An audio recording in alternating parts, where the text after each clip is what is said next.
주 만군의 여호와께서 이르시되 너는 가서 그 국고를 맡고 왕궁 맡은 자 셈나를 보고 이르기를 내가 일과 무슨 상관이 있느냐? 이에 누가 이에 저기서 너를 위하여 묘시를 받느냐? 높은 곳에 자기를 위하여 묘시를 받고 안석에 자기를 위하여 저수를 좋아하였도다. 나 여호와가 너를 단단히 결박하고 장사같이 세게 던지되 반드시 너를 모질게 감싸서 온갖이 망막한 곳에 던질 것이라. 주의 집에 수치를 끼치는 너여 내가 그곳에서 죽겠고 내 영광의 집에도 크게 있으리라. 내가 너를 네 관직에서 쫓아내며 네 지위에서 낮추리니 그날에 내가 일리야의 아들 내 종 엘리야kim을 불러 내 옷을 그에게 입히며 내 띠를 그에게 띄워 힘있게 하고 내 정권을 그의 손에 맡기리니 그가 예루살렘 주민과 유다의 집의 아버지가 될 것이며 내가 또 다윗의 집의 열쇠를 그의 어깨에 두리니 그가 열면 닫을 자가 없겠고 닫으면 열 자가 없으리라. 못이 단단한 곳에 박힘같이 그를 견고하게 하리니 그가 그의 아버지 집의 영광의 보좌가 될 것이요 그의 아버지 집의 모든 영광이 그 위에 걸리리니 그 손과 족속되는 각 작은 그릇 도 중지로부터 모든 하나님까지니라. 만군의 여호와께서 이르시되 그 날에는 단단한 곳에 박혔던 못이 사그리니 그 못이 부러져 떨어지므로 그 위에 걸린 물건이 부서지리라 하셨다 하라. 나 여호와의 말이니라. 아멘. 오늘 셈나와 엘리야김이라는 제목입니다. 방금 우리가 읽었는데 그동안 이사야서 보면서 여러 나라들 봤습니다. 그죠? 유다를 중심으로 주변에 여러 나라들이 막 둘러싸고 있는데 다 서로 호시탐탐 노리는 거잖아요. 그래서 실제적인 역사 배경에서는 서로 전쟁하고 언젠가는 아수르나 바벨론 같은 거대한 제국이 이 유다를 이제 침략할 거다. 북이스라엘 무찌르고 그 다음에 남유다 멸망할 거다라는 이야기인데 그 모든 것을 하나하나 다 말씀하시면서 그 나라들도 다 망하고 주변 국가 하나하나 다 망하고 그리고 이스라엘과 남유다도 다 망한다라는 이야기였습니다. 그러면서 동시에 바로 지난주에 그 남유다가 망하는데 그 남유다를 보고 환상의 골짜기, 지난주 본문에 환상의 골짜기라고 말하면서 그게 뭘까 가만 보니까 그 환상의 골짜기는 예루살렘 성 주변에 있는 그 골짜기를 말하고 그러니까 예루살렘 성, 성벽, 성을 말하는데 그 도성에서 핵심적인 것은 성전이란 말입니다. 예루살렘 성이라면 이스라엘 사람들은 성전 이렇게 말한단 말입니다. 우리는 뭐 예루살렘 도시 개념이 없겠지만 그들은 예루살렘 이라면 제일 중요한 건 성전이죠. 근데 그 성전이 함락당할 거다, 무너질 거다라는 이야기였지 않습니까? 그렇다면 그것은 예수님하고 연결하면 예수님께서 아까 말씀드린 대로 뭐라 그랬냐면 이 성전 허물어버려라. 내가 사흘 만에 다시 짓겠다. 예수는 성전된 자기 육체를 가리켜 말씀하십니다. 그러니까 하나님께서 예루살렘을 무찌르시기로 예루살렘을 무너뜨리기시기로 묵시하셨구나. 원래부터. 이게 예적 길, 선한 길인 거죠. 하나님의 계시 속에 원래부터 있었던 거란 말입니다.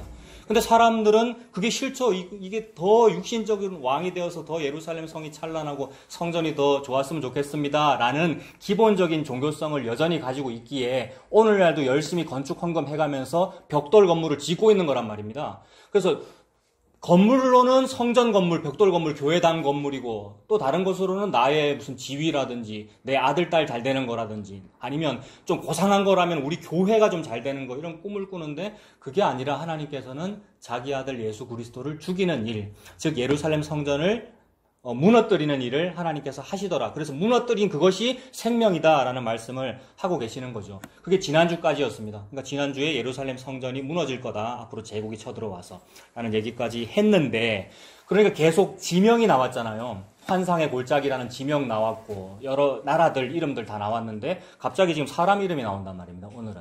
조금 생뚱맞고 그래서 무슨 말인지 잘 모르겠더라는 겁니다. 그래서 여러분들 한번 읽어보셔라 그랬지 않습니까? 그래서 오늘은 우리 다 같이 저도 큐티를 했고 여러분도 이거 가지고 이제 큐티 한 거 아니에요. 그래서 이게 무슨 뜻일까를 좀 나눠보면 좋겠습니다. 계속 도시 이름들 뭐 지명이 나오다가 갑자기 15절부터 19절까지는 셈나라는 사람 이름이고 그 다음에 20절부터 끝절까지는 엘리야김이라는 인명이 나온 거잖아요. 이것이 무엇일까를 나눠보는 겁니다. 근데 아무래도 오후에는 우리가 자연스럽게 얘기를 서로 나누는데 오전에는 그죠? 오전에는 제가 말을 많이 해야 되겠죠? 강도사님 살짝 웃으시는데 큐티 안에서 웃으시는 거죠? 네. 시차 적응이 안 돼가지고. 네. 네. 자, 일단, 제가 한번 쭉 나눠보겠습니다. 셈나라는 거는 여러분, 셈나, 일단 이름의 뜻을 알아야 되겠죠? 셈나라는 말은 젊다는 뜻이더라고요. 젊음이라는 뜻이고. 엘리야김, 이 말은, 하나님이 세우신다. 하나님의 일어나심 또는 하나님이 세우신다. 이런 뜻이더라고요. 근데 거기서 딱 멈췄습니다. 원어풀이 이런 거는 제가 깊이 안 하잖아요. 잘 모르고요. 원어를 잘 모르고요. 그리고 원어풀이는 하면 할수록 주관적으로 되더라고요. 안 그러시는 분도 있겠지만 여러분, 훌륭한 목사님은 안 그러실 수 있겠지만 자기가 생각하는 어떤 선입견을 가지고 그걸 꺼야라고 자꾸 풀거든요. 여러분 한자도 한번 생각해 보세요. 한문도 한자 부수가 막 여러 가지 있고 막 붙어 있는데 그 다 표의 문자니까 뜻을 가지고 있을 거 아닙니까? 근데 그걸 주관적으로 해석할 수 있단 말입니다. 이건 무슨 뜻이다 무슨 뜻이다라고. 그래서 그거는 위험할 수도 있고 또 우리 선입견이 작용을 하니까 그냥 거기서 멈춥시다. 셈나 이러면 젊다는 뜻이래요. 그다음에 엘리야김은 하나님이 세우신다. 근데 방금 봤지만 셈나는 권력형 부정축제자입니다. 권력형 부정축제자. 비선실세. 왕의 측근으로 있으면서 자기의 사리사욕을 채워가지고 돈 빼돌려서 자기를 위해서 묘실을 마련해두고 무덤을 미리 마련해뒀다는 거잖아요. 그 다음에 이 다음에 내가 갈 처소를 미리 마련해뒀다는 거예요. 그것도 어디 좋은 곳에다 자기 저택을 지으면 또 괜찮지만 왕만이 할 수 있는 어떤 그런 장소에다가 왕궁 장소에다가 절대 자기는 가져서는 안 되는 어떤 반석에다가 처소를 미리 파두고 자기가 들어갈 무덤을 미리 마련해 두었다. 이것을 하나님은 지금 죄라고 그러시면서 이게 부정축제야, 이게 비선실세야 라고 하면서 너 죽일 거야 이러셨어요. 여러분. 사형 내렸어요. 근데 또 보면 알겠지만 사형인데 또 죽이진 않았어요. 이게 이상해요. 여러분. 수수께끼예요. 이사야는 처음부터 끝까지 수수께끼 아니던가요 여러분? 그러니까 쭉 보면서 너무 이거는 무슨 말인지 잘 모르겠어요. 이사야 6장에서 그랬어요. 보기는 보아도 알지 못하며 듣기는 들어도 깨닫지 못하도록 네가 말해라라고 그랬는데 진짜 그런 것 같아요. 너무 수수께끼처럼 무슨 말인지 잘 모르겠어요. 그리고 엘리야김은 그 셈나가 이제 벌 받았잖아요. 하나님께서 너 내쫓을 거다 해서 셈나가 원래는 사형 받았는데 내쫓김 당했고 그러고 나서 엘리야김이라는 사람이 등극합니다. 셈나를 대신해서 국내 대신이 된 거죠. 아까 셈나라는 사람이 권력형 부정축제자라 그랬는데 왜 축제를 할 수 있었느냐 하면 왕의 재정을 맡은 사람이란 말입니다. 이디오피아의 그 내시처럼 재정을 맡고 왕궁을 모든 것을 다 맡은 왕궁 살림을 굉장히 높은 관직이래요. 그게 국내 대신인데 이제는 엘리야김이 국내 대신이 됐고 근데 가만히 보면은 뉘앙스가 뒷부분은 엘리야김을 하나님께서 인정하십니다. 칭찬하시고 인정하셔서 굉장히 엘리야김을 높이 세우셨어요. 근데 결론은 그 엘리야김이 죽어요. 결국 죽어요. 그러니까 요것도 수수께끼예요.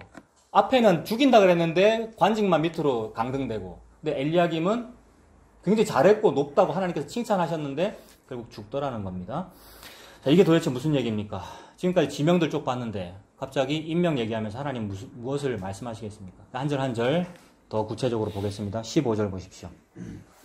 주 만군의 여호와께서 이르시되 너는 가서 그 국고를 맡고 재정이죠. 국고를 맡고 왕궁 맡은 자 셈나를 보고 이르기를 네가 여기와 무슨 관계가 있느냐 여기에 누가 있기에 너를 위하여 묘실을 팠느냐 높은 곳에 자기를 위하여 묘실을 팠고 반석에 자기를 위하여 처소를 쪼아내었도다 라고 합니다. 죄를 지적하시는 거잖아요. 근데 이 셈나라는 사람의 직책을 보면 국고를 맡고 왕궁을 맡은 자이니까 왕의 최측근이면서 왕의 청직이 아니겠습니까?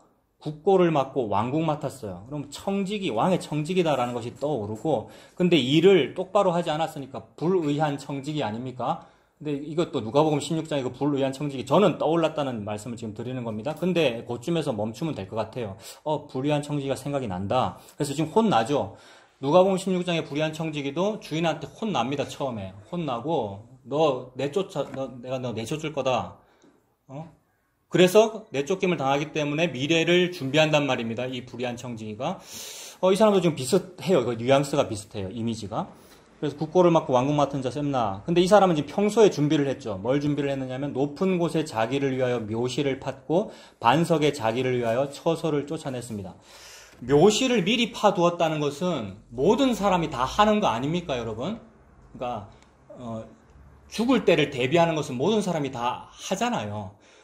보통 뭐 돈으로 대비를 하든 노후를 준비한다든지 연금을 미리 들어놓는다든지 아니면 보험 이런 거 가입해 두는 것이 다 노후를 준비하는 것이고 죽을 때를 대비하는 것인데 그게 장차에 있을 어떤 재앙을 미리 대비하는 거란 말입니다. 근데 그게 욕심이죠. 이 땅에서는 돈과 권력을 가지고 그걸 대비를 하잖아요. 근데 하나님은 어떤 이미지에서는 그걸 또 칭찬하시거든요. 특히나 불의한 청지기 비유에서는 그걸 칭찬하신단 말입니다.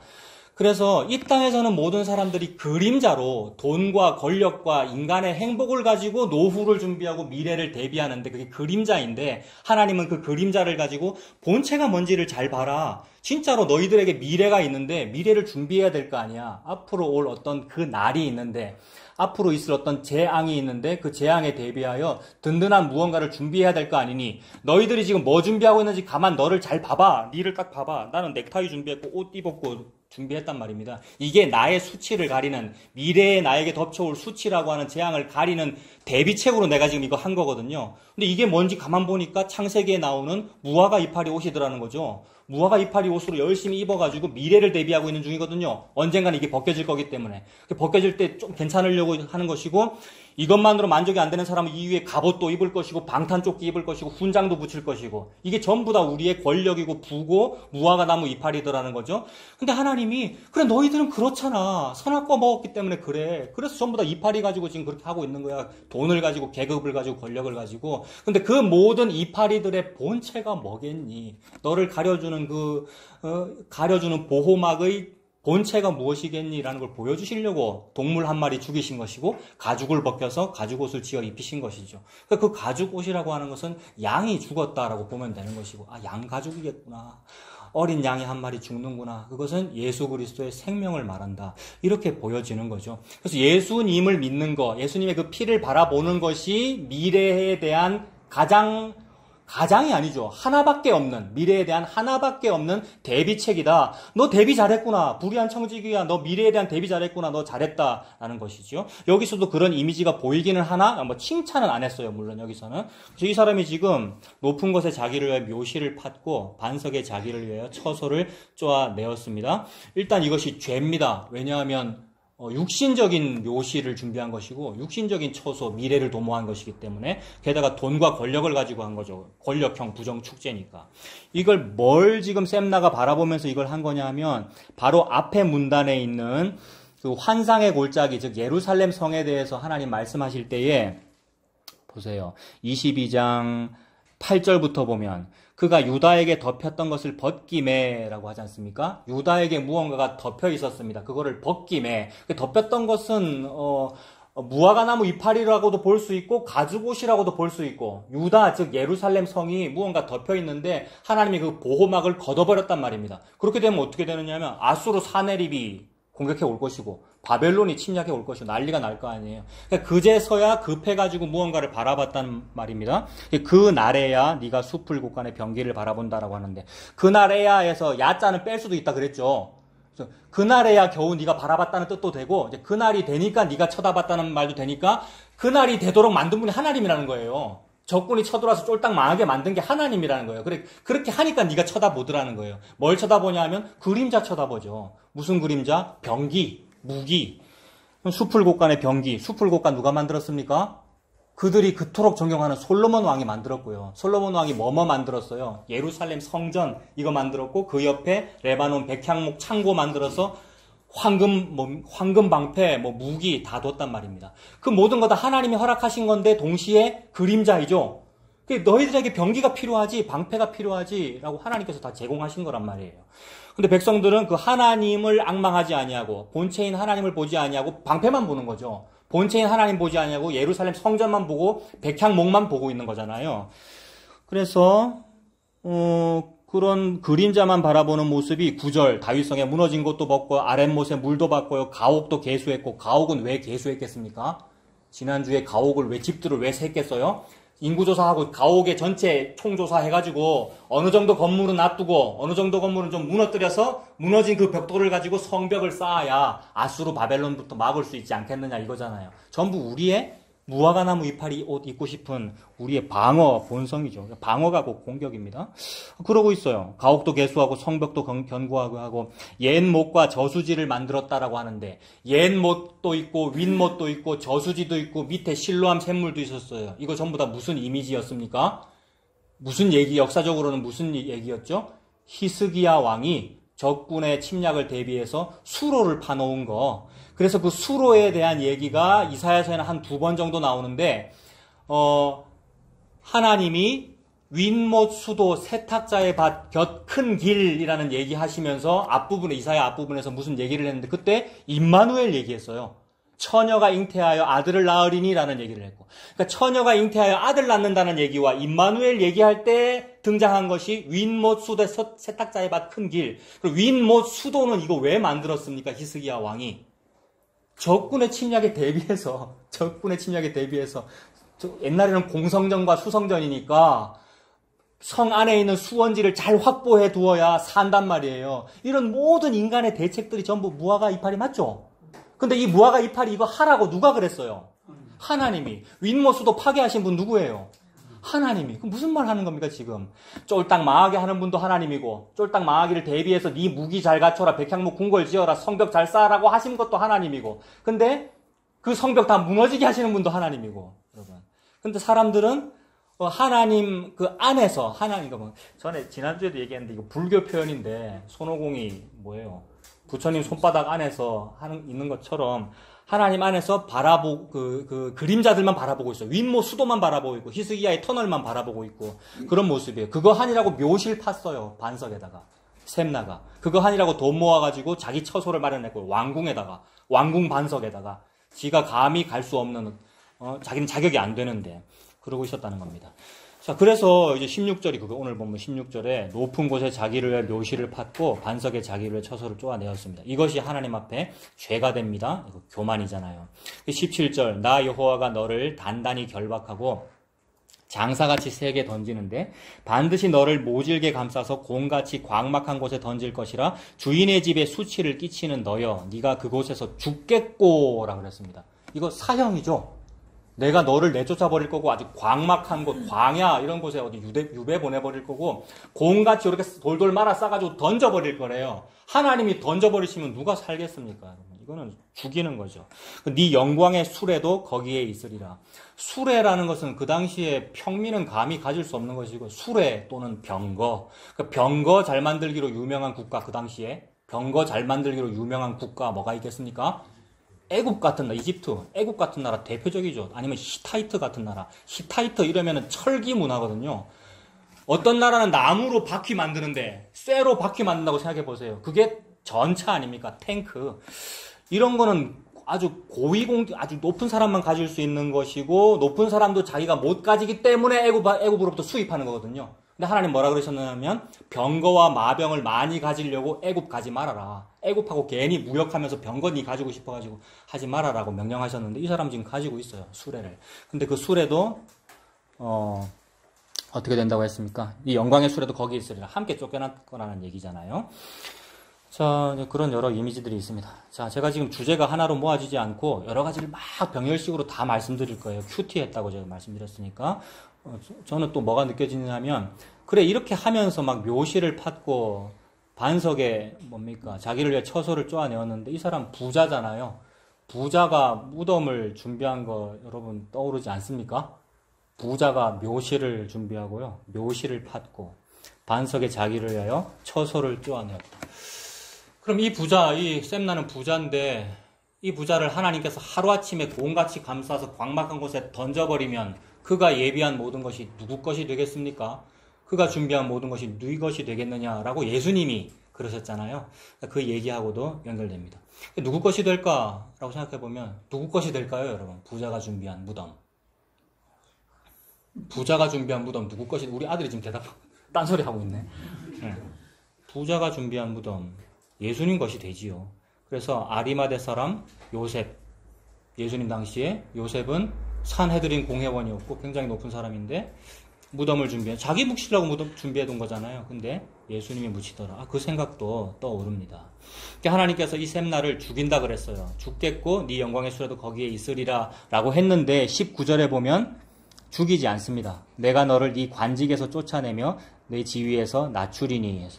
그래서 죽는다 그랬는데 왜 안 죽지? 저는 그것도 이해가 안 되고요. 관직에서 쫓아낸다고 했는데 진짜로 안 죽였나? 라는 거 찾아보면 됩니다. 이때가 지금 역사적으로 이거 학자들이 연구해 놓은 거 다 보면 되니까 이때는 BC 710년경이더라고요. 지금 요 22장쯤이. 이게 아수르가 사네립이 막 공격해 오려고 여러 번 그랬거든요. 이때인데 이때로부터 한 9년 뒤에 진짜로 아수르가 사네립이 자기 나라 국방부 대변인 랍사게 보내가지고 막 욕하던 그때가 한 9년쯤 10년쯤 뒤더라고요. 그때까지 셈나가 살아있나 죽었나 이제 보면 되잖아요. 뒤로 넘기면 한번 찾아보세요. 36장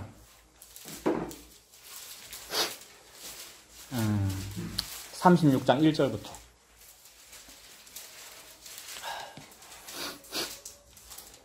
36장 1절에 히스기야 왕 14년에 그러니까 이때는 BC 701년쯤이더라고요. 9년쯤 지났습니다. 지금 아수르 왕 사네립이 올라와서 유다의 모든 견고한 성을 쳐서 취하니라. 아수르 왕이 라기스에서부터 랍사게가 국방부 대변인이죠. 예루살렘으로 보내되 대군을 거느리고 히스기야 왕에게로 가게 하매 그가 어디에 갔습니까? 윈못 수도 곁 세탁자의 밭 큰 길. 이거는 이사야서에 2번 나오더라고요. 임마누엘이 제시된 장소입니다. 수도잖아요. 수로 이러면 또 생명수도 떠오르기도 하고요. 너무 우리가 알레고리 할 필요는 없는데 이거는 그걸 말씀하기 위함이 맞습니다. 임마누엘이라고 그랬으니까. 그 다음에 처녀가 잉타여 아들을 낳으라 그랬으니까. 근데 그 자리에 섰어요. 랍사게가.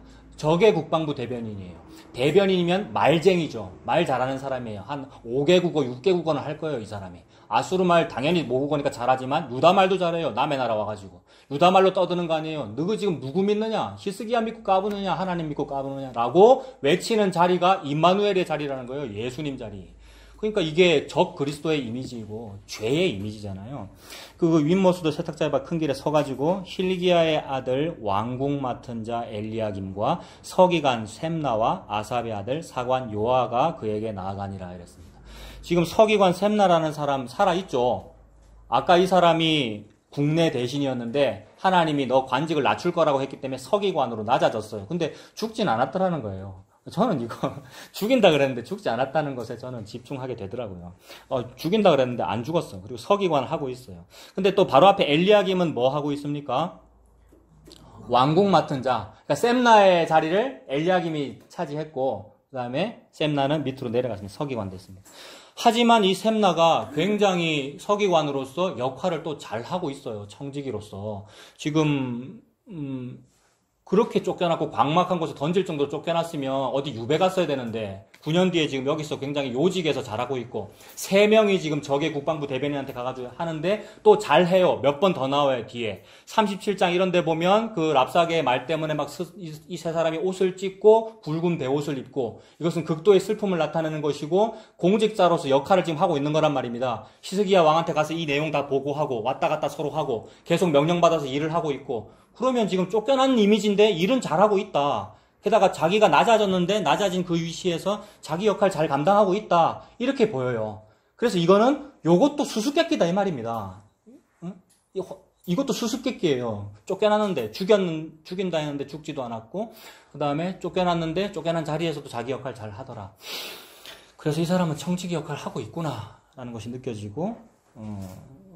셈나에게는. 다시 오늘 본문 22장으로 가서요. 자, 계속 수수께끼 같은 얘기만 하고 있죠. 그렇다면 분명히 하나님 죽이신다 그랬는데 하나님은 죽인다 이러면 반드시 죽여야 하거든요. 하나님의 말씀은 하나님에 비해서 한번 떨어지면 반드시 그 말씀이 스스로 이루어지잖아요. 그래서 하늘에서 빗방울이 떨어져서 아무 일도 못하고 그냥 증발하여 돌아가는 그런 일이 없다. 하나님의 말씀은. 하나님의 말씀이 출발하면 반드시 그대로 된다라고 했으니까 셈나가 죽을 거 아닙니까? 분명히 죽는다 그랬으니까. 아직까지는 자기 역할을 잘 하는 것 같아 보이나 언젠가는 죽을 텐데 그렇다면 이 셈나라는 사람의 사형 선고, 그 사형 집행은 언제 이루어질까? 이것도 찾아내야 됩니다. 우리가. 셈나는 언제 죽을까? 그것도 좀 이따 찾아보겠습니다. 그리고 나서 20절에는 엘리야김이 등장합니다. 20절. 그날에 내가 hil기야의 아들 내 종 엘리야김을 불렀다. 하나님이 어떤 사람 보고 내 종이라고 하면은 뭐겠습니까, 여러분? 엄청나게 각별하게 생각하시는 거죠. 하나님이 내 종이다 이러면 그리스도를 의미하잖아요. 근데 하나님은 이방왕 고레스를 보고도 그리스도라고 그러시고요. 이방왕인데 하나님 저는 모르는 사람이고 완전 우상숭배자인데 그리스도. 하나님은 길가의 돌들로도 내 종 삼아서 하나님의 일을 할 수 있습니다. 근데 어떤 사람을 지금 하나님이 내 종이라고 굉장히 이렇게 존귀하게 여기시는 거예요. 엘리야김을 불러서 네 옷을 그에게 입히며 네 띠를 그에게 띄워서 힘있게 하고 네 정권을 그의 손에 맡기리니 그가 예루살렘 주민과 유다의 집에 아버지가 될 것이다 라고 했습니다.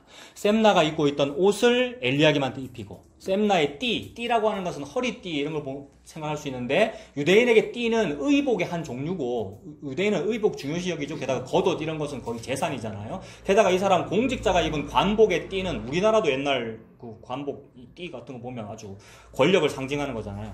즉 그 정권, 정사, 권력을 셈나 니한테 있는 것을 엘리야김에게 주겠다. 그 정권을 그의 손에 맡기리니 그가 예루살렘 주민과 유다의 집에 아버지가 될 것이다 라고 했습니다.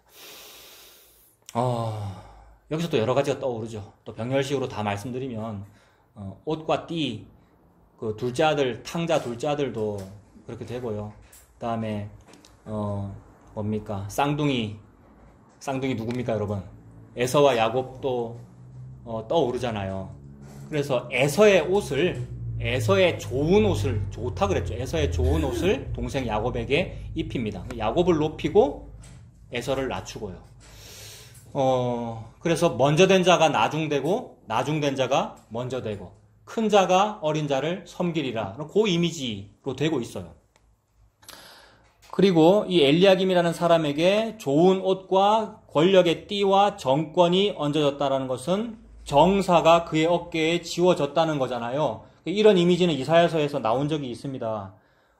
이사야 9장 6절에 제가 읽어드릴게요. 이사야 9장 6절에 이는 한 아기가 우리에게 낳고 한 아들을 우리에게 주신 바 되었는데 그 어깨에는 정사를 메었고 그 이름은 기묘자라 모사라 전능하신 하나님이라 영존하신 아버지라 평강의 왕이라 할 것임이라.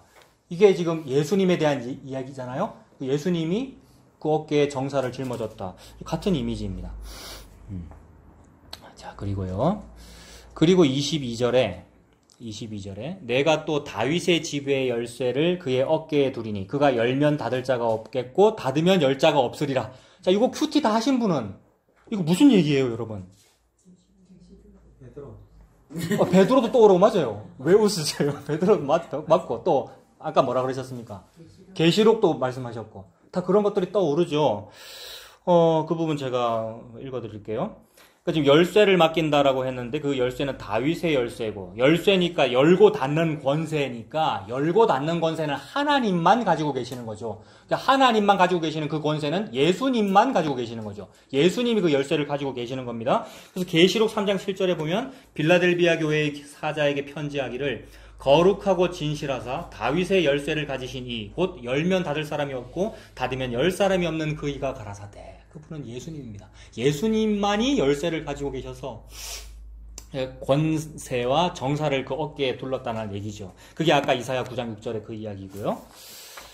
자, 근데 그 예수님이 뭐라 그랬냐면 마태복음의 16장 보면 내가 천국 열쇠를 너에게 주리니 네가 땅에서 무엇이든지 매면 하늘에서도 매일 것이요 네가 땅에서 무엇이든지 풀면 하늘에서도 풀리리라 이랬습니다. 예수님이 이거 누구한테 한 말이죠? 베드로한테.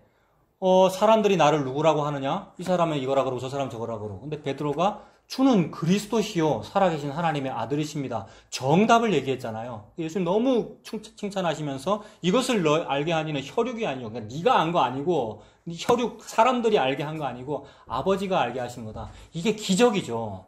우리가 예수님을 아는 건 기적이라고요, 여러분. 우리가 모태로부터 예수 믿어서 예수를 압니까? 성경을 읽어서 예수를 압니까? 목사 되고 신학 했다고 무슨 예수를 압니까? 하나님이 알게 하신 게 이게 기적이네요. 그러니까 베드로가 자기 자랑할 수 없고 우리가 우리 자랑할 수가 없는 거네요. 하나님께서 알게 하신 겁니다. 그래서 그 믿음의 반석 위에 교회를 세우겠다고 하시면서 열쇠를 주는 거네요. 지금 이 다윗의 열쇠, 이사야에서 나온 그 다윗의 열쇠를 예수님만이 가지고 있는 건데 그걸 베드로한테 준다고 지금 표현하시는 거예요. 그래서 너에게 주리니 네가 땅에서 매면 하늘에서 매일 것이요 땅에서 풀면 하늘에서 풀리리라 라고 말씀하셨는데 이것을 근거로 교회의 권위를 말하잖아요. 맞아요. 교회는 굉장히 권위가 있어요. 왜냐하면 하나님이 이 여자, 어떤 여인을 보고 기치를 벌인 군대처럼 엄위한 여자라 그랬거든요. 술람미 여인을 보고 어떤 여인을 보고 기치를 벌인 군대처럼 엄위한 여자래요. 내 동생 지금 집중 못하고 있는 것 같은데 내 동생 직업군인인데 저도 그 군대 생활 말씀드렸잖아요. 포항입니다. 그 해병대 1사단 4단 전투 연병장에 사단원 전체가 다 모이는 날이 있어요. 사령관이 오시면 그래요. 사령관이 오셔서 연병장에 딱 서면 전투연병 1사단 전체가 딱 있으면 새가 날다가 뚝 떨어집니다. 이게 뭐냐면 기치를 벌인 군대처럼 엄위한 상태예요. 너무너무 멋있는 걸 말하고 너무너무 위험 있는 걸 말한다고요. 적을 부들부들 떨게 하는 어떤 위험. 근데 그걸 보고 교회래요. 그 말은 예수님이 너무나도 위험이 없는 어떤 아주 더러운 어떤 여자를 보고 너 내 아내야 라고 말할 때의 표현입니다. 예수님이 금오스나 섬기고 이방 창녀와 마찬가지인 모함 여자 룻을 보고 내가 너를 사랑해 라고 할 때의 표현이라고요. 기치를 벌인 군대 같은 엄위함이 우리에게는 없어요. 감히 우리가 뭐라고. 우리가 베드로같이 3번 부인하는 사람이고 우리가 죄인인데 근데 우리를 여자로 여기고 신부로 여겨서 네가 내 아내야 라고 말할 때의 그 자존감이 기치를 벌인 군대 같은 여자란 말이에요. 그러니까 이런 여자는 사실은 자존감이 높지 않아요. 사실은 자존심 다 무너져, 자존감이 무너진 상태인데 그래서 그 남편과 결혼식을 하기는 하는데 몰래 했으면 좋겠어. 결혼식을요.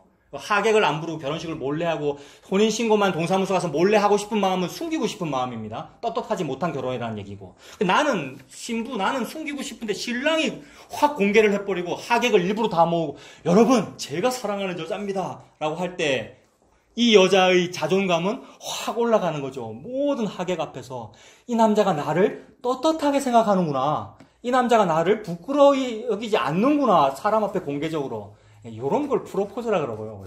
프로포즈는 공개적으로 하는 거예요. 그러니까 사람들 보는 데서. 더 얘기하면 안 되겠다. 이런 프로포즈 한 적이 있는데.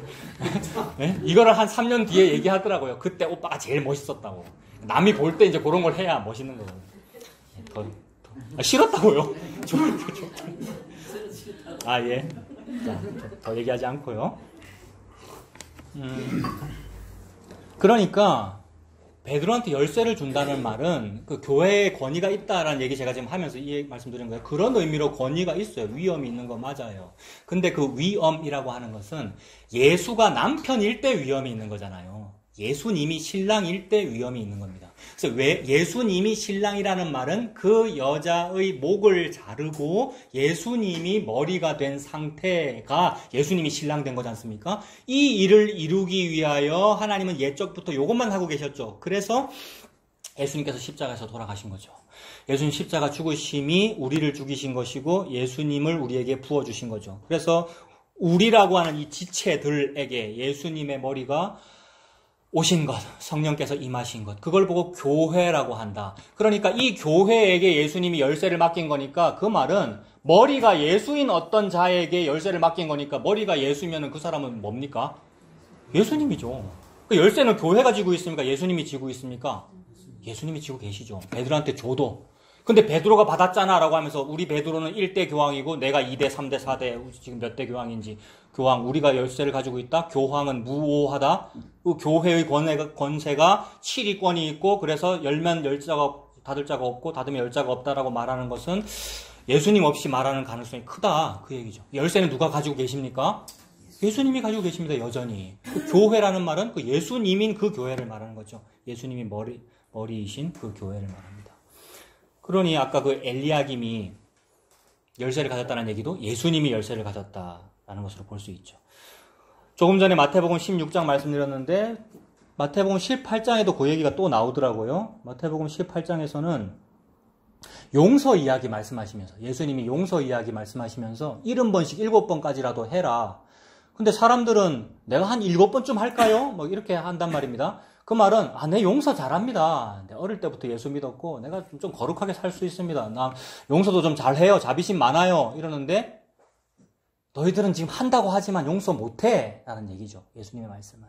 용서하려면 70번씩 7번까지 해. 제대로 해봐. 근데 너희들은 용서를 못해. 용서란 건 뭐냐 하면 내가 너한테 해주는 게 용서야 라는 말씀을 예수님이 하시려고 용서 얘기를 하시면서 그때 뭐라 그러냐 하면 진실로 너희에게 이르노니 무엇이든지 너희가 땅에서 매면 하늘에서도 매일 것이요 무엇이든지 땅에서 풀면 하늘에서도 풀리리라 이랬단 말입니다. 이걸 문자적으로 적용하면 우리가 용서를 잘해야 돼. 우리가 누가 내한테 잘못하면 내가 용서를 해주면 이 사람 천국 가고 교회인 내가 용서 안 해주면 이 사람 매여서 천국 못 가는 거야 라고 우리 교회의 권위를 높이는데 문자적으로는 그 말이 맞지만 문맥은 무슨 말 하고 있었어요? 니들이 7번까지 용서한다 그러는데 아니야. 내가 너를 70번씩 7번 이상까지도 내가 지금 너를 용서하는 거야. 용서하는 권위가 나에게 있는데 니는 용서 못 받는데 내가 너를 용서한 거야 라는 은혜를 말씀하시는 거죠. 그러니까 여기서도 이 용서라고 하는 열고 닫는 열쇠를 누가 가지고 계십니까? 예수님 가지고 계시죠. 이 열쇠가 이사야서에서는 엘리야김에 주어졌다라는 그 말씀입니다. 여러분은 지금 이사야서 펼쳐져 있죠? 22장 22절 그 열쇠를 엘리야김에게 주었고 열면 닫을 자가 없고 닫으면 열 자가 없다. 그래서 못이 단단한 곳에 박힘같이 그를 견고하게 하리니 그가 그의 아버지 집에 영광의 보좌가 될 것이요. 영광이라 그랬어요. 엘리야김이라 그랬고 영광이라 그랬고요. 또 못이 단단한 곳에 박힌다라고 그랬으니까 어떤 단단한 벽에 못이 있으면 거기다 무언가를 걸 수 있죠. 못이 아주 든든하게 박혀야 무언가를 걸 수 있을 거 아닙니까?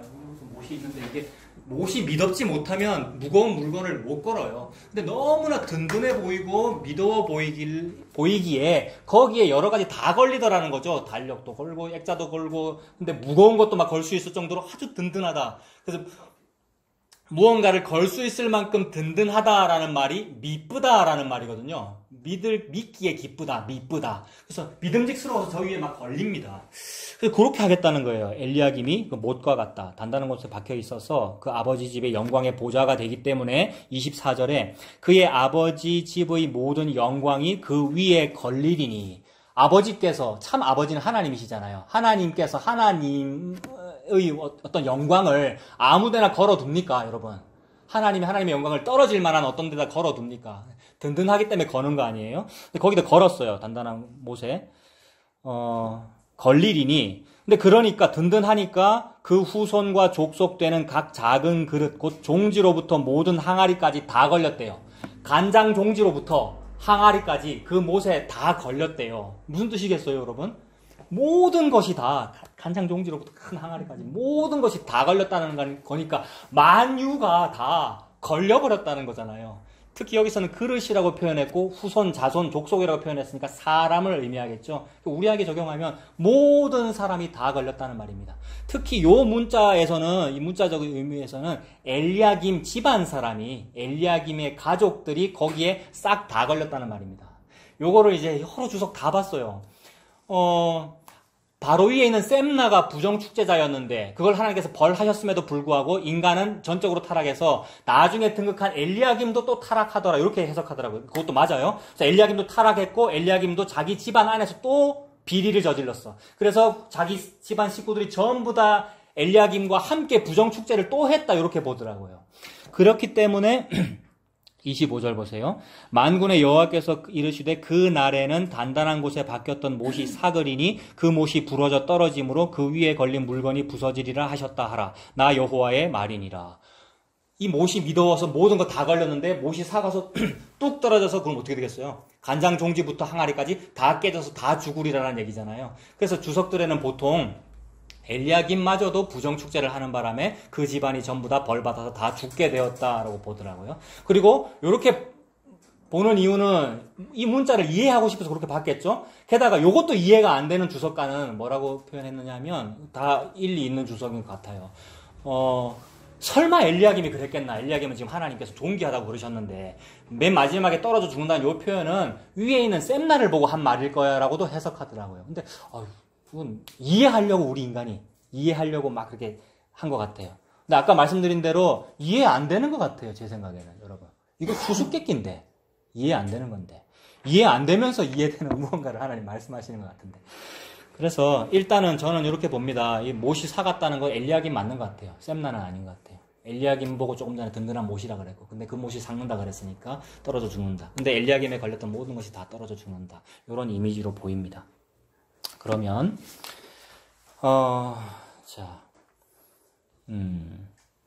엘리야김이 이제 높아지니까 셈나는 낮아졌고 엘리야김이 높아지니까 사람들이 막 좋아하면서 엘리야김을 의지했을 거예요. 여기서는 지금 집안 사람이라고 했는데 하나님의 표현은 모든 거라 그랬으니까 만유가 다 엘리야김을 의지했을 거예요. 그래서 다 그 못에 함께 걸려서 벽에 든든히 붙어 있으려고 애를 썼는데, 근데 25절에 그 날이라 그랬습니다. 선지자가 말하는, 여러분, 선지자가 말하는 그 날, 못이 부러진다는 그 날, 그게 뭐겠습니까? 선지자가 말하는 그 날, 이러면 여호와의 날이고, 그건 예수님의 십자가를 의미하는 거죠. 개국 이래로 전무후무한 환란이 있을 것이라는 그 날. 근데 일반적으로 문자적으로는 개국 이래로 엄청난 환란 또는 그 날 이러면은 아수르 쳐들어오는 날 또는 바벨론 쳐들어오는 날로 봤는데 그것도 맞죠. 그럼 나중에 로마가 쳐들어오는 날도 돼야 되고 헬라가 쳐들어오는 날도 되고 전부 다 돼버리는데 그럼 그 날이 여러 개이겠는가가 아니고 이 모든 날을 다 모아서 단 하나의 그 날이 있는데 그 날은 예수님이 십자가에서 죽는 날이죠. 선지자가 말하는 그 날은 예수님의 십자가입니다. 그걸 보고 환란이라 그럽니다. 가장 큰 환란이죠. 그래서 25절에 그날은 십자가입니다. 그렇다면 못이 부러진다는 말은 못이 뚝 떨어져 땅에 떨어져 죽는다. 무언가가 죽는다는 이미지네요. 십자가를 의미하고, 그럼 거기 걸렸던 모든 것이 죽는다는 말은 예수님이 거기 걸렸고 예수님이 또 못이고 예수님이 영광이시고 아버지의 영광이라고 그랬잖아요. 아버지의 영광이 걸려있는데 뚝 떨어져 죽는 건데 그때 죽을 때 뭐가 같이 죽습니까? 간장종지로부터 항아리까지. 이게 사람으로는 그 가족의 모든 사람이고 만유로 보면 전부 다고 전부 다가 다 걸렸는데 한꺼번에 그 날에 뚝 떨어져서 다 죽어요. 셈나를 죽여야 되잖아요, 여러분. 셈나가 권력형 부정축제자잖아요. 셈나가 자기를 위하여 묘시를 팠고 불의한 부자고요. 셈나가. 그를 죽여야 되잖아요. 죽는다 그랬는데 안 죽고 자기 역할 잘하고 있어요, 지금 청지기로서. 그래서 그것도 마땅해요. 맡은 자에게 구할 것은 충성이니까 충성되게 일하고 있단 말입니다. 근데 죽인다 그러면 죽여야 되잖아요, 하나님께서. 사형집행 언제 했습니까, 그러면? 사형집행을. 모든 것이 못에 다 걸려서 모든 것을 다 끌어안고 죽는 그날에 셈나도 죽었고 나도 죽었고 여러분 베드로도 죽었고 모두가 다 죽은 거죠. 그래서 이 그날은 그 예수님의 십자가를 의미하고 예수님의 십자가에서 모든 사람이 다 한꺼번에 죽었습니다. 이건 찾아봅시다. 신약성경 168페이지 요한복음 12장. 셈나를 죽이겠다는 사형 선고 내렸는데 그 언제 집행하셨나 찾아보니까 이 마지막 절 엘리야김 죽을 때 그때 다 죽는 거구나. 즉 예수님께서 죽으실 때 모두가 다 사형 선고 받은 거구나 라는 겁니다.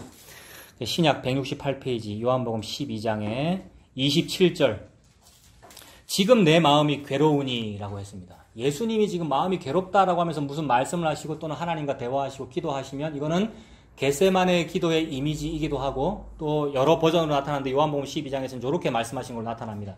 27절에 지금 내 마음이 괴롭다 그랬고 무슨 말을 하리요? 아버지여 나를 구원하여 이 때를 면하게 하여 주옵소서. 그러나 내가 이 때를 위하여 왔나이다. 그러니까 할 수만 있으면 아버지여 이 고난의 쓴 잔 지나가게 해 주옵소서. 그러나 나의 원대로 마옵시고 아버지의 뜻대로 되기를 바랍니다 라는 것과 같은 버전이고요. 그럼 이건 십자가의 상황을 말하고 28절 아버지여 아버지의 이름 영광스럽게 하옵소서 하시니 이에 하늘에서 소리가 나서 이르되 내가 이미 영광스럽게 하였고 또다시 영광스럽게 하리라 하시니 아버지는 자기의 영광을 함부로 하지 않으십니다. 아버지는 반드시 하나님은 자기의 영광대로 일하시죠. 이게 아버지의 영광이고 이 영광만을 위해서 지금 하나님은 일하고 계시니까 하나님이 영광 받으시는 이 유일한 일은 자기 아들의 죽음이죠.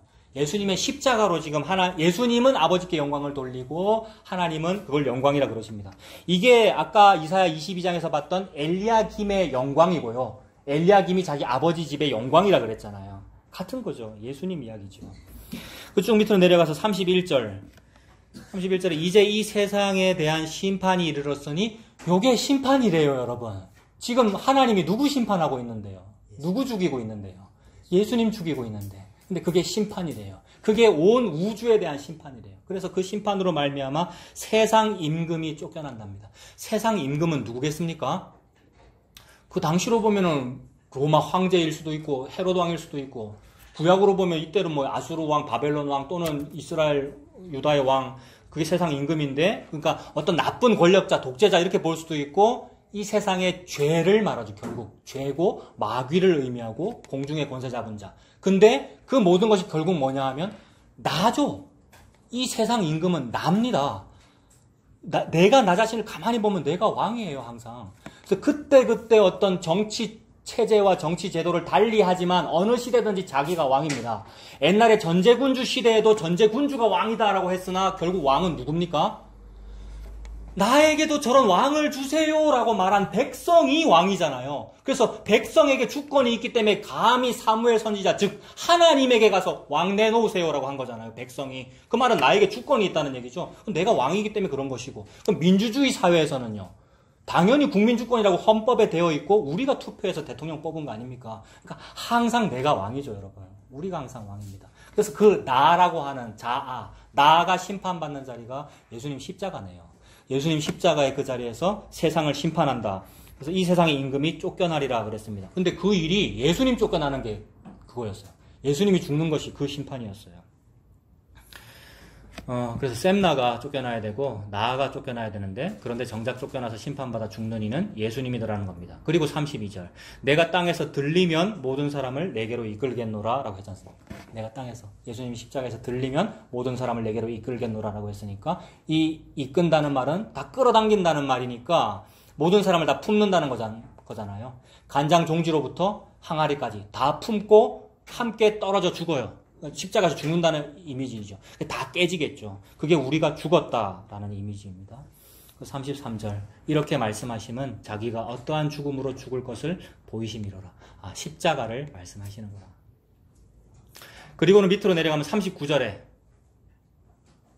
그들이 능히 믿지 못한 것은 이 때문이니, 믿지 못하겠다는 말이죠. 이런 말은 받아들이지 못할 말이다. 믿지 못하는 것은 이 때문이니 곧 이사야가 다시 일렀으되, 이사야가 얘기했다는 거예요. 오늘 우리가 보고 있는 게 이사야서잖아요. 이사야서가 이렇게 말하니까 안 받아들여진단 말입니다. 못 믿겠고 너무나 수수께끼이고.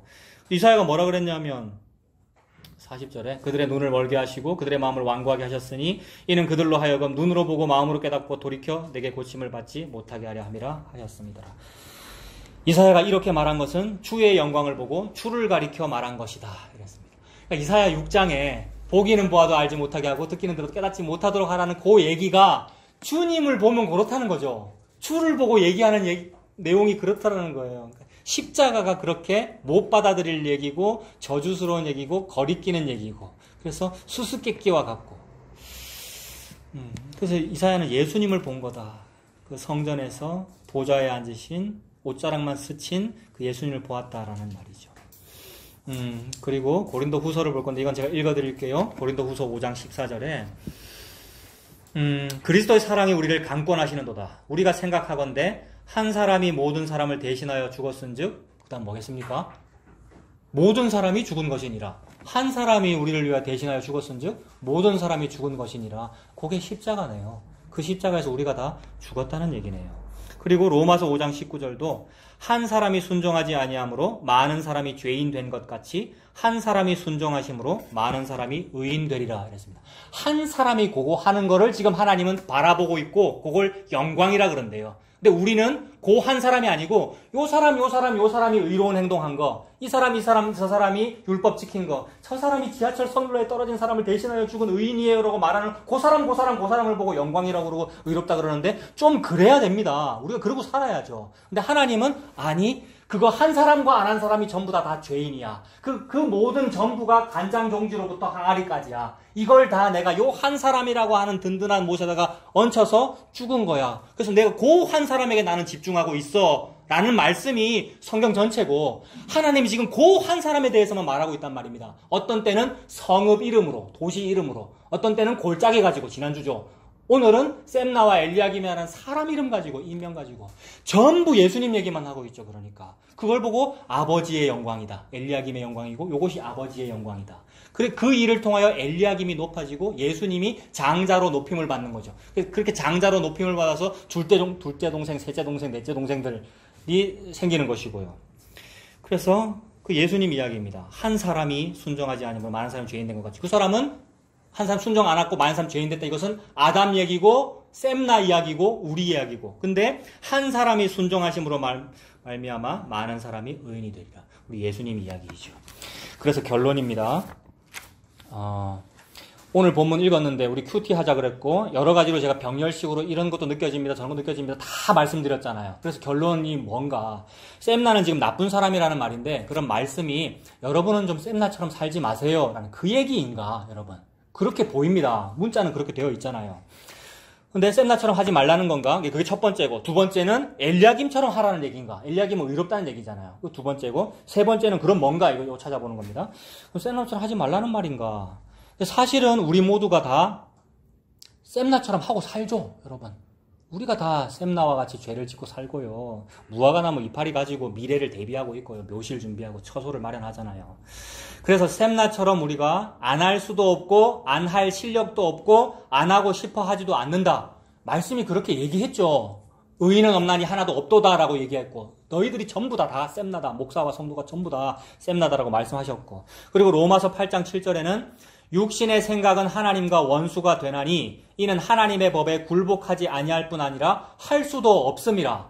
굴복하지 아니한다 그랬고 할 수도 없다 그랬어요. 할 수도 없다는 것이 할 실력이 안 된다는 말이잖아요. 우리가. 이 말이 우리에게 저주이면서 동시에 은혜입니다. 니는 할 수 없어. 실력이 안 돼. 이 말이 우리를 아주 완전 무시해버린 거잖아요. 그러니까 저주이면서 동시에 이게 은혜고 해방이라고요. 내가 못하는 거였군요. 이게 해방이라고요. 본문을 읽고 나 셈나처럼 안 살래요 라는데 니는 안 살 실력이 없어. 이것이 우리를 놓아준 거잖아요. 해방시켜준 거잖아요. 주님 그렇네요. 제가 셈나 맞네요. 저는 셈나같이 이렇게 사는 그런 나쁜 놈이 맞네요. 가 되더라는 겁니다. 말씀 앞에서. 그럼 두 번째 엘리야김은 의인이니까 엘리야김처럼 하라는 얘기인가. 그래야죠, 여러분. 우리가 엘리야김처럼 좀 살아야 되고 많은 어떤 선행을 하는 사람, 의인처럼 그렇게 우리가 살아야겠는데 이것도 역시 하지 아니할 뿐 아니라 할 수도 없으니까 똑같잖아요. 아까 그 말씀과 하지 아니할 뿐만 아니라 할 수도 없고 좀 정직하면 가만히 보면 내가 하는 행동이 다 내를 위해서 한 거 맞네 라고 발각이 되더라는 겁니다. 그래서 할 수도 없으니 어떻게 되느냐 하면 오호라 나는 곤고한 사람이로다. 이 사망의 몸에서 누가 나를 건져내랴. 아무도 나를 건져내지 못하는구나. 천하 인간의 구원을 얻을 만한 이름을 우리에게 주신 일이 없고 단 그 한 사람밖에 없구나. 이것이 보이더라는 거죠. 예수 그리스도이죠. 그래서 이제 세 번째로 그러면 아까 그 엘리야김처럼 살아야 되는 건가? 그런데 엘리야김처럼 살았는데 죽이시고요. 죽이잖아요. 좀 전에. 엘리야김처럼 살았는데 죽이시고 근데 셈나처럼 사형을 받았는데 뭐예요? 안 죽였잖아요. 안 죽고 정작 다른 사람 죽였어요. 엘리야김 죽였잖아요. 정작 예수님 죽였잖아요. 그럼 도대체 이게 뭔가? 그렇다면 이건 뭐냐면 도대체가 우리가 예측할 수가 없고 우리가 판단할 수가 없다. 우리의 판단과 다르다 이 말입니다. 우리는 미래를 예측하고 싶어가지고 공부도 열심히 하는 것이고 돈도 모으는 것이고 미래를 예측해서 대비하려고 예측을 하려고 점도 치는 것이고 그래서 종교라는 것이 생겼고 그런 종교성 때문에 예수님을 믿고 교회 다녀도 미래 예측 때문에 이러고 있는 거잖아요. 미래 예측 때문에 미리미리 기도하는 것이고 미리미리 뭘 하는 것이고 그래서 기도는 보험 드는 거라고 어떤 분이 그러시더라고요. 근데 아니죠. 자기를 위해서 그렇게 종교도 가지고 예수님도 그렇게 믿는데 예수님은 지금 뭐라 그러냐면 우리가 판단할 수 없는 어떤 일을 하시네요. 이렇게 했는데도 죽이시고 이렇게 했는데도 안 죽이시고 그러니까 미래를 예측할 수 없는 어떤 일을 하시더라는 겁니다. 우리의 판단과 다르다. 우리가 판단할 수가 없는 그 일 그거는 십자가죠. 우리가 판단할 수 없는 일 우리의 예상과 다른 그 일 허를 찔리는 그 일 그 십자가입니다. 그래서 아무리 알고 싶어도 알 수 없게 되어 있었던 그 일이 십자가기 때문에 너는 내게 부르짖어라. 내가 너에게 응답하겠고 네가 알지 못하는 크고 비밀한 일을 너에게 보이리라. 예레미야한테 그러셨는데 그건 뭐냐면 내가 알지 못하는 크고 비밀한 일, 예측할 수 없는 어떤 일, 인과율로 생각했을 때는 이런 결과가 안 나야 되는데 나는 일, 또는 나야 되는데 안 나는 일, 그거는 십자가라는 거죠. 네가 알지 못하는 크고 비밀한 일은 예수님의 십자가입니다. 그래서 말씀은 여러 부분에서 다 그런 말씀을 하시더라고요. 요한복음 3장 8절에는 바람이 임의로 불매 네가 그 소리는 들어도 어디서 와서 어디로 가는지 알지 못하나니 성령으로 난 사람도 다 그러하니라 이랬고요. 전도서 3장 11절도 하나님이 모든 것을 지으시되 때를 따라 아름답게 하셨고 또 사람들에게는 영원을 사모하는 마음은 주셨는데 영원은 사모하는데 하나님이 하시는 일에 시종을 사람으로 측량할 수 없게 하였다. 뭐가 궁금은 해요. 영혼을 사모하고 막 궁금하고 알고 싶기 때문에 무당집도 찾아갔고 종교도 가졌잖아요. 근데 시종을 알 수는 없게 하셨대요. 알 수 없는 그 일, 예수님의 십자가입니다. 전도서 11장에는요. 바람의 길이 어떠함과 아이 벤 자의 태에서 뼈가 어떻게 자라는지를 네가 알지 못함 같이 만사를 성취하시는 하나님의 일을 네가 알지 못하느니라. 알지 못함 같이 알지 못하느니라. 너는 아침에 씨를 뿌리고 저녁에도 손을 놓지 말아라. 이것이 잘 되는지 저것이 잘 되는지 혹은 둘이 다 잘 되는지 알지 못함이라. 내가 알지 못해요. 나는 알지도 못하고 무언가를 했어요. 근데 나의 하고 안 하고의 여부와 상관없이 어떤 농사가 잘 되고 있고요. 어떤 나무가 잘 심어져서 자라고 있고 열매가 맺혀졌더라는 겁니다. 그래서 우리가 자고 깨고 하는 중에 나는 누워서 자고 아침이라서 일어났는데 어느 날 나무가 다 심겨져 있고 그 나무 위에 새들이 깃들이고 집을 짓고 있더라. 이게 하나님의 나라다. 천국이다. 그러니까 천국은 우리가 알지 못하는 예수님의 십자가로 인해서 다 완성됐고 다 만들어졌고 여기 있다 저기 있다 말하는 것이 아니라 예수님의 십자가로 완성된 것이 천국이고 예수님이 천국이다. 그 이야기이죠. 그래서 요런 얘기 하느라고 수수께끼와 같은 예수님의 십자가 말씀하느라고 이사야는 의욕이 앞서서 제가 설교할게요. 제가 가서 이렇게 전도할게요. 라고 했으나 하나님은 이사야 보고 그렇게 말하지 말아라. 그렇게 말할 수도 없다. 보기는 보아도 보지 못하고 듣기는 들어도 깨닫지 못하는 형태로 말하게 된다. 이렇게 말씀하셨죠. 그거 읽어드릴게요. 이사야 6장에 여호와께서 이르시되 가서 이 백성에게 이르기를 너희가 듣기는 들어도 깨닫지 못할 것이요 보기는 보아도 알지 못하리라 하여 이 백성의 마음을 둔하게 하며 그들의 귀가 막히고 그들의 눈이 감기게 하라. 염려하건대 그들이 눈으로 보고 귀로 듣고 마음으로 깨닫고 다시 돌아와 고침을 받을까 하노라. 우리가 똑똑해가지고 지혜로워가지고 잘 듣고 잘 깨달아서 돌아오는 걸 싫어하신답니다. 여러분. 하나님께서 십자가로 구원하시겠답니다. 이해되지 아니하는 하나님의 방법으로. 십자가이죠. 그래서 이 모든 말씀 제가 병렬식으로 다 얘기한다 그랬어요. 다 얘기한 이 모든 말씀은 다 십자가입니다. 예수님의 십자가. 그것이 네가 알지 못하는 크고 비밀한 일. 너는 내게 부르짖어라. 내가 너에게 알게 하겠다. 예수님의 십자가입니다. 그러면 이게 다 십자가다라는 그 말씀 앞에 유구무원이 됨이 마땅하죠. 어떤 사람은, 죄 지은 사람은, 그 십자가가 아니면 구원받지 못할 사람은 이거 전부 십자가입니다. 예수님입니다라는 말씀 앞에 유구무원이 됨이 마땅합니다. 할 말이 없어지는 것이 죄인입니다. 근데 할 말이 없어질 만도 한데 계속해서 말을 합니다. 오늘 누가 제일 말 많이 했습니까? 그러니까요. 목사가 제일 말 많이 하잖아요. 이거라고요. 그래서 우리는 샘나처럼 하면 안 됩니다. 우리는 엘리야김처럼 삽시다라는 이런 얘기들이 저 같은 목사가 하는 말이고 여러분도 했고요. 우리가 그렇게 살았고요. 이게 전부 다 떠드는 거예요, 여러분. 유구무원 할 말이 없어져야 되는데 우리가 말을 많이 한다고요. 이게 우리 예수님을 저 문 밖에 세워둔 겁니다. 예수님을 저 문 밖에 세워두고 안에서는 열심히 예수님 얘기하는 거죠. 열심히 예수님을 위해서 이렇게 사는 것이 바르게 사는 겁니다. 이게 바른 신앙인입니다라는 그런 얘기들이 예수님을 문 밖에 세워둔 것입니다. 그리고 이게 여자가 교회에서 떠드는 겁니다. 여자는 교회에서 떠들면 안 되는 거 아시죠? 그래서 남자 목사만 얘기하는 거잖아요. 말씀을 읽어드릴게요. 고린도전서 14장에 여자는 교회에서 잠잠하라. 그들에게는 말하는 것을 허락함이 없나니 율법에 이른 것 같이 오직 복종할 것이요 만일 무엇을 배우려거든 집에서 자기 남편에게 물을지니 여자가 교회에서 말하는 것은 부끄러운 것이다. 이게 무슨 얘기입니까? 이렇게 말하면 됩니까, 여러분? 이게 무슨 얘기입니까? 이거 지금 하나님이 이사야에게 주신 바로 그 지혜와 계시의 영으로 말하고 있는 거예요. 듣기는 들어도 깨닫지 못하며 보기는 뭐도 알지 못하도록 말하니까 딱 들으면 아니 이거 페미니즘적으로 말이 안 되잖아 되고 어디 이런 남존여비적 사상이 성경에 있는 거 딱 되잖아요. 그게 십자가라고요. 보기는 뭐도 딴 생각하고요.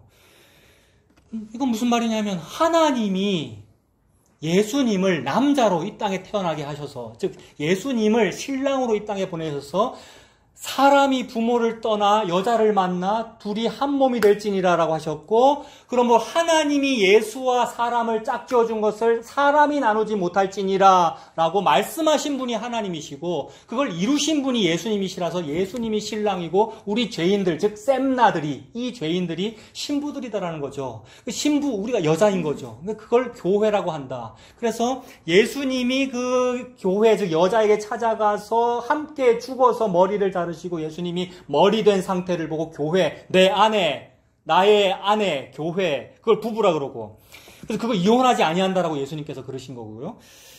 그 얘기죠. 그러므로 그 여자는, 우리 남자 여자 전부 다 교회가 전부 여자인 거죠. 여자는 그 교회에서 조용히 해라. 교회라는 예수님 머리 된 그 상태, 거기서 조용히 해라. 여자가 무슨 할 말이 있어요. 아까 전부 십자가다, 예수님이다 듣고 나니까 입이 있어도 할 말이 없다 그랬지 않습니까? 유구무원. 그게 조용히 해라는 얘기고, 혹시 궁금하면 누구한테 물으랍니까?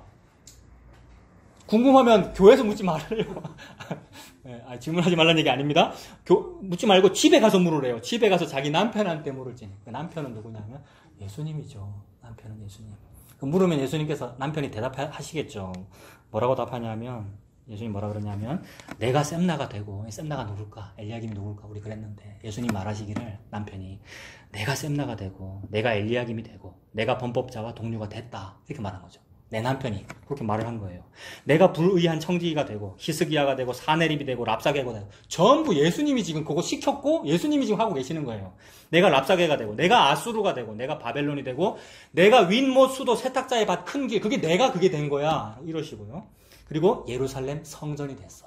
예수님은 성전된 자기 육체를 가리켜 말씀하심이라고 그랬잖아요. 내가 예루살렘 성전 돼서 죽었어. 이러신 거잖아요. 내가 너 되었다. 그게 십자가다. 남편이 이렇게 대답했습니다. 이것이 은혜가 되는 우리들 다 되시길 바랍니다. 기도하겠습니다. 하나님 아버지, 은혜를 감사합니다. 하나님께서 보이지 아니하는 묵시를 우리 눈에 보이게 글자로 성경으로 계시해 주신 것은 다른 것이 아니라 바로 예수님이며, 예수님께서 십자가에서 다 이루신 그 일인 줄로 믿습니다. 그래서 그 내 남편 되신 그 예수님에게 은혜로 계속 끌려가는 우리가 되도록 인도하여 주시옵소서. 예수님 이름으로 기도합니다. 아멘.